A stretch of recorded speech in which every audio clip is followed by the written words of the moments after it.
नमस्कार शेतकरी मित्रांनो, देशी कुक्कुटपालनामध्ये आज आपण देशी कोंबड्यांचा खाद्यावर होणारा खर्च आहे तर तो आपल्याला कसा कमी करता येऊ शकतो।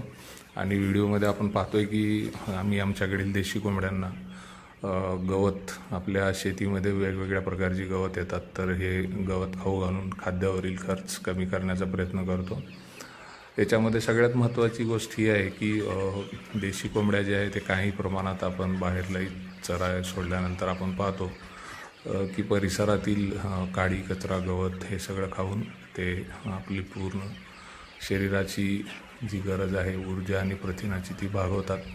तर त्यामुळे आपण बंदिस्त कुक्कुटपालनामध्ये किंवा अर्धबंदिस्त कुक्कुटपालनामध्ये कोंबड्यांना जर आपल्याकडील चांगल्या प्रतीचे गवत काही प्रमाणात दिले तर त्यांचा खाद्यावरील काही प्रमाणात खर्च आपण कमी करू शकतो।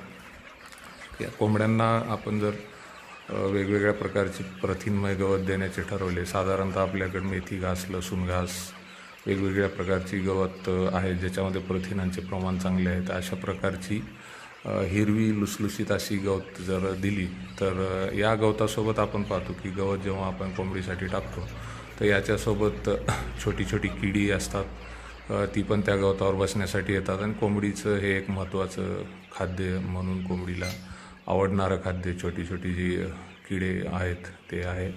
आणि या किड्यापासून देशी कोंबड्या आहेत त्यांना चांगल्या प्रकारचे प्रथिन मिळतात आणि यांच्या शरीरवाढीसाठी तसंच वजनवाढीसाठी याची मदत होते।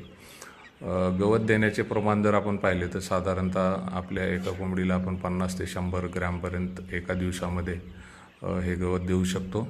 आणि संध्याकाळच्या वेळेस आपण या कोंबडींना आपल्याकडे जे कोंबडी खाद्य आहे हे आपण खायला जर दिले तर बऱ्यापैकी आपला देशी कोंबडीवरचा खाद्याचा खर्च कमी होऊ शकतो। धन्यवाद।